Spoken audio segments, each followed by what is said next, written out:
as a parent. There's nothing you can do when your child says that they can't breathe. A glass of water is not gonna, open up their airway. It's nothing that they can cough up, So it's a terrible feeling. The smog is very bad where we live in the summer. It's very bad. And, you can feel it from just your everyday life. To me, that's scary. It's a terrible, terrible thing to imagine that they're pulling in all that smog into their little bodies. I think for the first time, what parents are beginning to understand is that it isn't just somebody out there is being affected by air pollution, but that their child is being affected.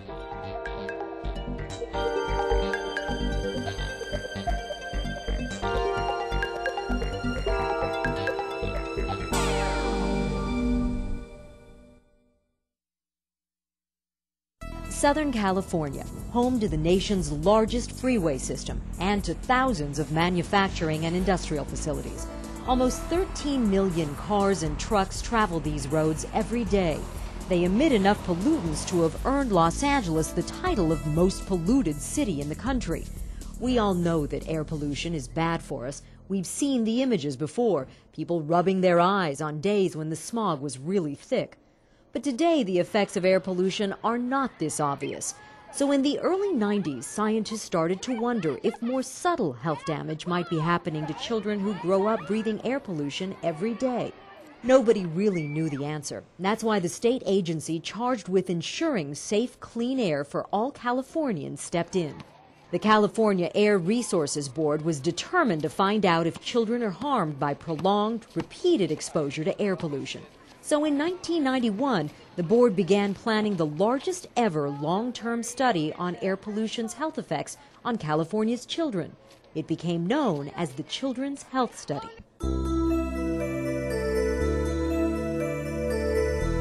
The Children's Health Study was set up about 10 years ago to determine whether there are chronic effects of air pollution in Southern California. It had been known for years that there are acute effects, that is, it'll make your eyes water, it'll make you cough, but the question is, does prolonged breathing of this kind of air result in permanent, irreversible damage to the lung? Dr. John Peters leads the team of scientists who conduct the study at the University of Southern California's Keck School of Medicine. The extensive study involves monitoring air quality, testing pollution samples, examining children's health, and then analyzing all the data collected. Dr. Jim Gotterman heads up the statistical group that analyzes the data. They're trying to ultimately see whether kids who lived in high air pollution communities had more respiratory symptoms or slower lung capacity growth. This is a question Tony Taylor worries about. She has 4 children, and they all have asthma. When I'm having an asthma attack, it kind of feels like you're being suffocated. Tiffany and Tessany are twins. They were diagnosed with asthma at age 5. Tamika was diagnosed at age 2, and Max by the time he was just 6 months old. Their chest sits up, and they're just kind of like that. But theirs is accompanied with a whistling, a wheezing.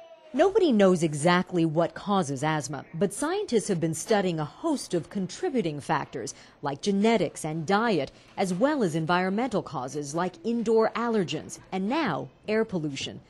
Tony and her kids live in Long Beach, 5 minutes away from the port, less than a block away from a busy freeway with a lot of trucks, and surrounded on the north, south, and west by refineries.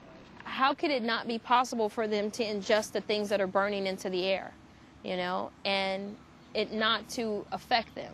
Children are probably most sensitive to air pollution because, for one, their lungs are developing, and so as those lungs develop, any assault to that developing tissue may have a large impact compared to an adult. Children typically are outside more, exercising, breathing more rapidly than adults are, so in the same environment as an adult may actually be breathing in a lot more air pollution. And if you follow the pollution patterns, they typically peak in the hours from, say, 3 to 6 in the afternoon.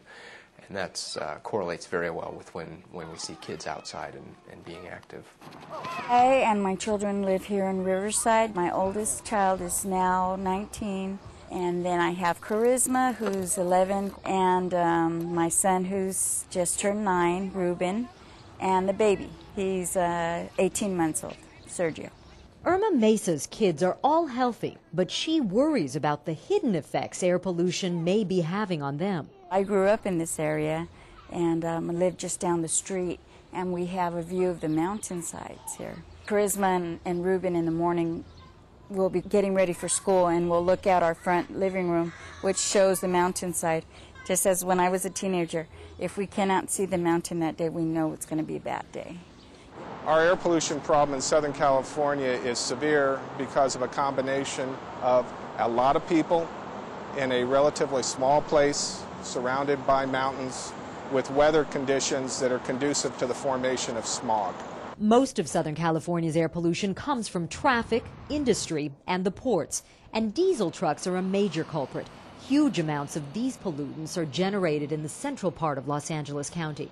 So residents who live there are the first ones exposed to them. So in the LA area, we have a predominantly onshore flow of air, which means it comes off the Pacific Ocean and heads from west to east. So given that most of the automobile traffic occurs in the downtown LA area and the associated freeways that circulate around that area, those pollutants are then kind of lifted up off the ground and they start to head eastward. And so as they head eastward, these pollutants react with sunlight and form into particles, they form into acid, they form into nitrogen dioxide, they form into ozone along the way. And so the most polluted places that we see are approximately 40 to 50 miles east of the LA area. And adding to that is the fact that we have mountain ranges that border us on the north, and they kind of curve around and border a little bit on the east as well. So it provides kind of a stew pot for the air to sit. Robin Kotu lives right in the heart of this stew pot in an area called Pedley. Not only does she get LA's pollution, but her community has plenty of its own pollution sources. I'm surrounded by 4 freeways within maybe a 20-mile radius, but I'm very close to one freeway, and it's a very busy freeway with a lot of trucks. There's a lot of truck stops, and there's a lot of truck distribution centers. There's also 2 major train lines. The train actually goes right maybe about a half a mile from my house, and that diesel is bad. So bad, the California Air Resources Board has declared the tiny particles in diesel exhaust toxic. Exposure to the particles is linked to both cancer and asthma. If it's a really smoggy day, I'd prefer that my kids just stay in. Robin's daughter Michelle developed asthma at age 11. During the summer, sometimes they'll have practice during the dead of the day, and I don't want her here because I don't want her to be sick. We have more and more parents talking about their children developing asthma now, or how their child had to drop out of his swimming team because of he simply couldn't do it anymore. How the coach at the high school talks about their track team and how the kids could barely make it around the field. And I guess that's why the USC study is so important. It shows that we really have a problem here that needs to be addressed.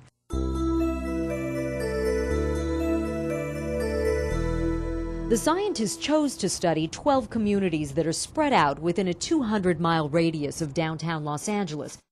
The communities east of LA bear the brunt of the region's dirty air. These are the study's most polluted communities. The least polluted are found up in Santa Barbara and San Luis Obispo counties, where there are fewer residents, fewer cars, and less industry. Also in the study are 5 communities chosen because certain pollutants are high while others are low. About 500 children were recruited from schools in each community, so the total number of kids studied was almost 6,000. In order to gather information about the children, a dedicated team of researchers visits every school in the study. They've been doing this each year since the study began in 1993. Each child fills out a questionnaire about his or her health. This information is used to determine how air pollution affects certain symptoms and conditions such as asthma, bronchitis, wheezing, and cough. Now you want to take that mouthpiece and put it between your teeth. Each child undergoes an annual lung function test. Data from each year's results will show how fast their lungs are growing and how big they are getting. The researchers also monitor how many days of school each child misses each year to help figure out what kind of role air pollution plays in absenteeism. When the kids were enrolled in the study, the majority were in 4th grade, or about 10 years old. We're picking an age range where the children are developing very rapidly. They're going through puberty, and so they're experiencing a growth spurt, not only in their body in general, but their lungs are keeping track with that and growing as well. So the idea is that if air pollution is having an effect on growing tissue, that might be a particularly good time to see its effects, is when the lung is developing most rapidly. The closest thing that we can probably compare air pollution to with respect to a child's exposure is environmental tobacco smoke, or passive smoke, or secondhand smoke. This means breathing polluted outdoor air may be like living with a smoker.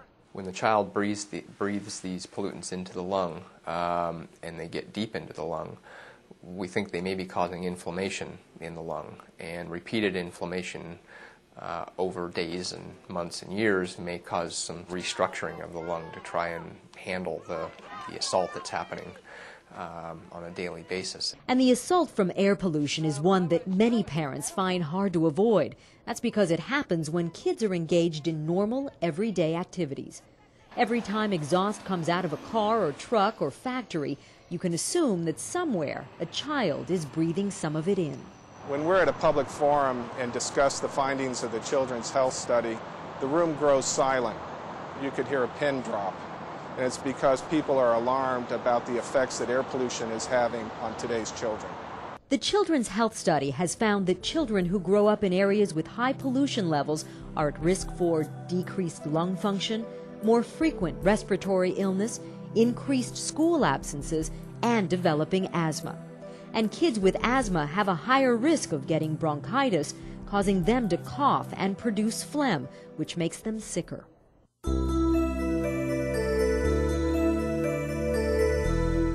Scientists agree the most disturbing finding of the Children's Health Study to date is that air pollution affects how children's lungs grow and how well they function.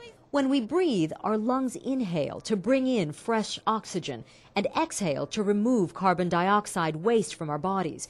If lungs become damaged by pollutants, lung function is impaired. Think of blowing out candles on a cake. Someone with 100% of their lung function could probably blow out 100 candles in one breath. They can do that because they can completely fill their lungs with air and then blow out all that air with ease. Someone who has difficulty doing this can be said to have reduced lung function. In healthy children, lungs grow as their bodies develop, but the greatest growth rate is during puberty. From ages 10 to 14, healthy children see their lungs grow by about 12% each year. By the late teens or early 20s, lungs have essentially stopped growing and then plateau until about age 30.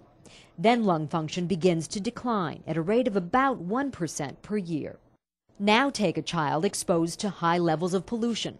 The Children's Health Study shows that during the crucial puberty years, their lungs will grow 10% less each year. Over a period of 4 years, that's a significant deficit in lung function compared with kids growing up in low pollution neighborhoods. And the scientists do not yet know how this deficit will affect the rate of future lung growth. What they do know is this deficit can occur in any child, not just in those with asthma. In fact, the children whose lung function is impacted may seem perfectly healthy. I think it's very hard for a parent to pick up on the kinds of things that we're studying. They're not going to be able to observe their child's lung function in any demonstrable way. Their lungs are developing and they're typically out able to play, and they probably won't notice anything wrong, even if maybe they are being impacted somewhat by air pollution because they are in this rapid growth phase. But it is well known that reduction in lung function later in life, we're talking age 50, 60, 70, is a key risk factor for respiratory conditions and ultimately death.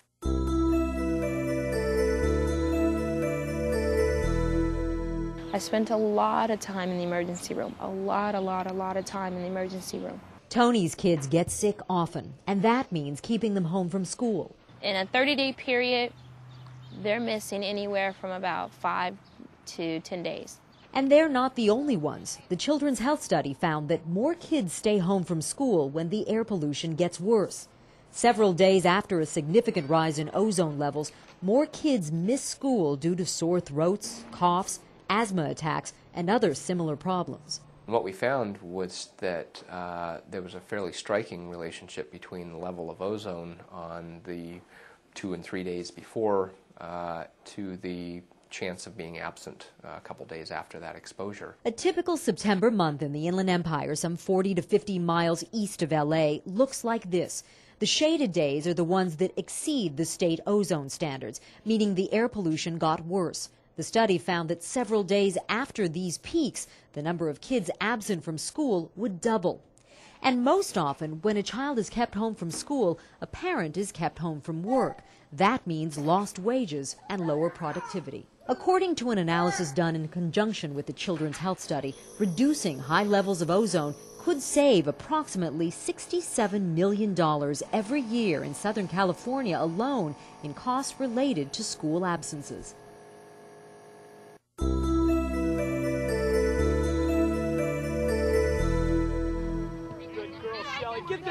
When I was about 10, I started playing soccer, and I just started running, and I started getting really tired, and I couldn't breathe. And then I told my mom, and we went to my doctor's, and he told me that I had asthma and I had to use an inhaler. Actually, me and my mother thought it was the smog, because when I would go play somewhere else, it wouldn't happen. And then I'd play in smog, and it would happen.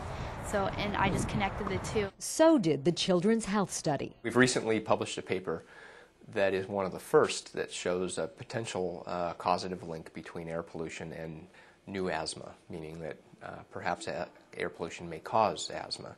And this is different from what we have established before and what other people have seen, that air pollution causes increased symptoms in the children that already have asthma. We're talking about air pollution actually bringing on the definition of asthma in a child. Well, we've known for a long time that air pollutants aggravate asthma, and I don't think that anybody would dispute that anymore. There must be 40 or 50 scientific papers showing that pollutants adversely affect asthmatics. But causing it is something else, because now you want to know why this child has developed asthma. In the study, the onset of new asthma cases is primarily linked with the pollutant ozone, a gas that forms as a result of vehicle emissions interacting with sunlight.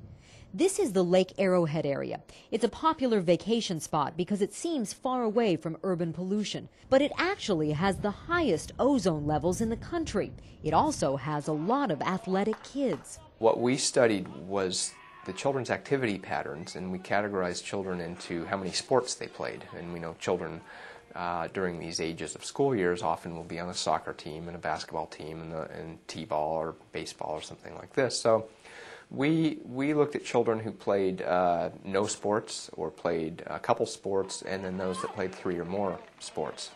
And the 3 or more sports kids, you can imagine, are the ones that are going to be outdoors the most time and breathing outdoor levels of air pollution at the highest rates and ventilating the highest, and so perhaps would be the most exposed children. And it turned out that the kids who play 3 or more sports and lived in our highest ozone communities had about a 3-fold increased risk of developing new asthma. By epidemiological standards, that's a very high risk.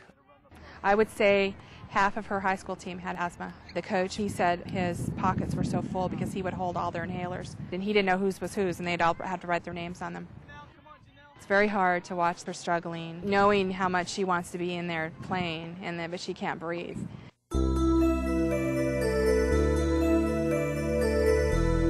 Tony Taylor spent 2 years in Illinois with her 3 older kids, and to her disbelief, they were virtually asthma-free. It was almost non-existent.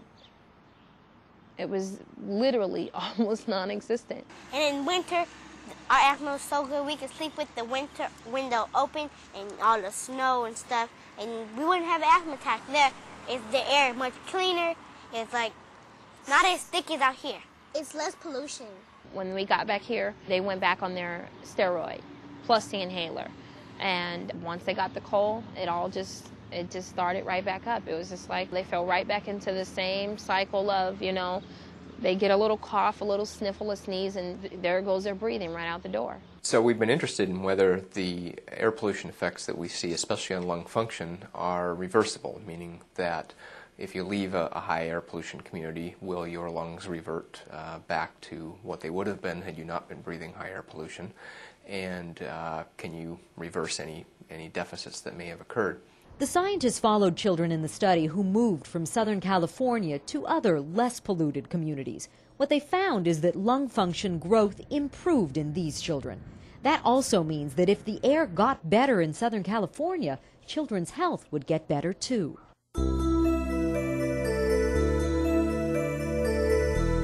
The study shows that today's air pollution levels are adversely affecting our children's health. There are relationships to asthma and lung disease and absence from school. It clearly shows we have to do more to clean our environment. The Federal Environmental Protection Agency is charged with regulating the levels of pollutants in the air. California is the only state allowed to set its own air pollution standards, and those set by the California Air Resources Board are the strictest in the nation.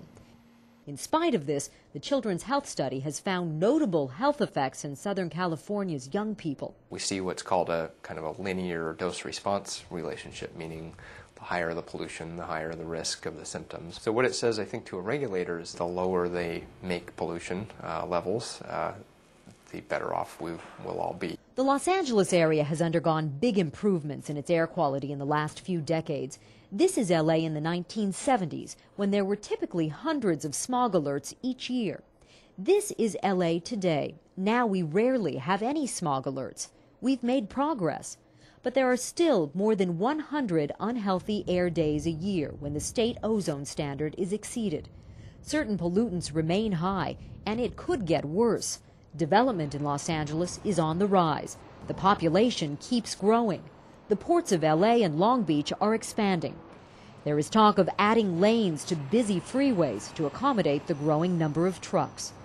And there's a push toward building an inland port 50 miles east of Los Angeles, the area with the nation's highest particulate pollution. If we stick to the current regulations, we will see levels go up in future years. So if we can reduce what's emitted, reduce the toxicity of what's emitted out of the tailpipe, reduce the diesel exhaust particles that are being emitted by trucks, that will serve to lower almost all the levels of all of these pollutants. The California Air Resources Board has a new plan to dramatically reduce diesel emissions by the year 2010. The board has also just issued a new, stricter standard for particulate matter, tiny particles that can get deep into your lungs. New monitoring by the board found very high levels of dangerous particles at an East Los Angeles school that is right next to several freeways. In fact, concern about the health implications of heavy truck and car traffic is leading the Children's Health Study researchers to investigate whether going to school near a busy road or living near a freeway can lead to respiratory problems. The Children's Health Study will continue following these children to see what happens to their health and lung function after they graduate from high school and reach their 20s. The researchers want to determine if the deficits these kids experienced in their childhood will persist. And the researchers don't want to stop there. They hope to follow this group for decades. How will ARB in fact use these results? It's great to fund a study, but how will they be used? I think they will be used right away to assess the research base, to look at the health impacts of children, to see in fact whether our regulations are protective of health, and if not, then how do we strengthen those? We could be pushing hard for more public transportation, more incentives to produce less polluting vehicles, more awareness on the public that some of the vehicles that they're purchasing are polluting vehicles. We need to start putting together a plan that's going to reduce the levels we already have and to prevent development in those types of facilities that will exacerbate the problem even more. The study's results have already led to a temporary ban on the building of new warehouses like these in the Mira Loma area. The Children's Health Study has taken disbelievers that didn't feel that air pollution really affected our children and turn them into believers about the need to move forward with air pollution controls. It is truly a landmark study and provides a sound foundation for our planning and regulatory programs. These type of results can be directly linked to some of the regulatory action here and nationally and internationally to make sure that we're trying to protect public health. I think my fear of what will happen if we don't change what we're doing, as someone who has raised 2 boys with asthma, who knows what it is like to go through a nighttime with my husband and I trading times of sleep because we were listening for our children's breathing, knowing that at some point we'd have to take them to the doctor. That has taught me real well what pollution does to people. And I think if we don't change that, there's going to be more and more parents who go through that experience, who know what it is like to have to rush their child to the doctor in a life and death situation. And I don't think there is a person alive who wants to live their life that way. You can't even begin to imagine not being able to breathe air, but what if you breathe air that's damaging? I mean, that's just a scary, scary thought. That would be my fear, not being able to at least take good deep breaths of air, clean air.